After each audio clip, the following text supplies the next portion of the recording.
Batman is a video game released for the Sega Megadrive, which was inspired by the 1989 Tim Burton directed Batman film. The Megadrive version was produced by Sunsoft. The game is more faithful to the film's plot than the NES version, which was also released by Sunsoft, and features levels in which the player controls Batman's vehicles. This version of Batman also has fewer special weapons, with only batarangs and the grappling hook as additional items. The game also deviates from the film plot because, in the film, Batman attempts to save Napier from falling into the chemicals, but fails. However, in this game, Batman actually knocks Napier into the vat. The game is really a platformer with huge sections of levels having platform to platform jumping areas, which require the use of a double jump to safely navigate. The double jump is a constant source of irritation in this game, as I did find it quite tricky to pull off at times and seemed to be performed quite randomly.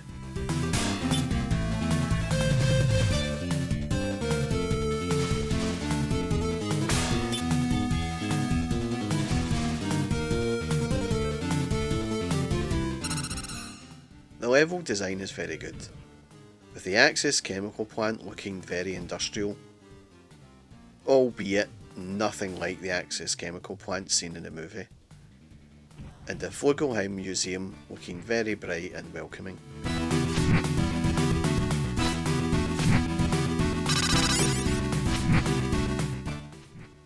This game has a few cutscenes, with the player advancing to the next destination after defeating a boss character. And speaking of the bosses, this guy in the museum looks like he's crapped his pants when he walks. He just shuffles along in a way that is quite comical.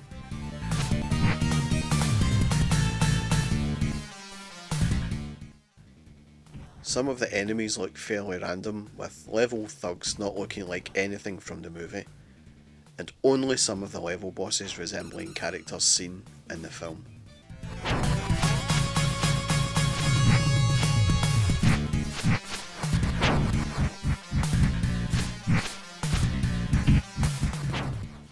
The Batmobile makes an appearance in this game as well, and while it was a fun section of the game, I was disappointed not to see it in a more 3D style. This one looks just like the 8-bit home micros, albeit with superior graphics.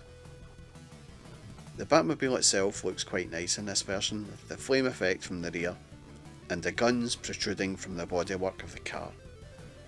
The streets of Gotham themselves looking quite atmospheric and moody.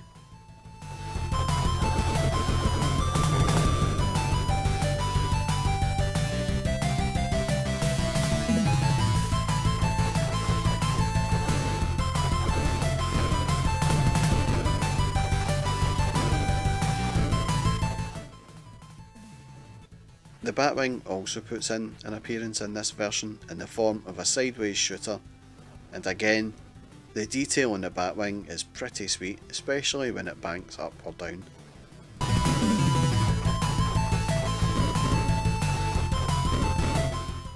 But the background really let down the visuals on this level, with the Gotham skyline looking very drab and repetitive.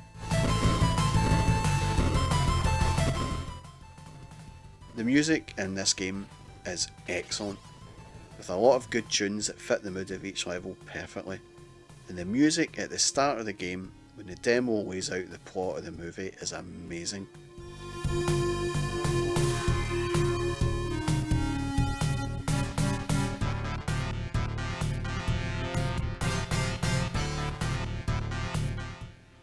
I could listen to that tune for hours at a time.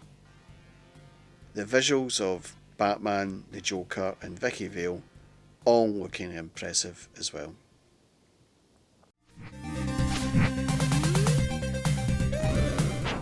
When I played Batman in a Megadrive, it was a game that I had always felt just fell short of the mark.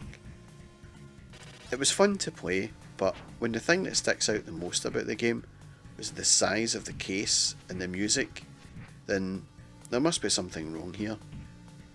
The Megadrive had loads of platform games for it, and Batman just got lost in that crowd. The way you have to view this is like this. If this game was called anything else other than Batman, or if it didn't have the Batman license, would anyone really have played it? I have my doubts, and I felt that behind the Dark Knight exterior, an average game was lurking. It's an odd game really, as it was fun to play, but it didn't make you want to come back and play it again and again.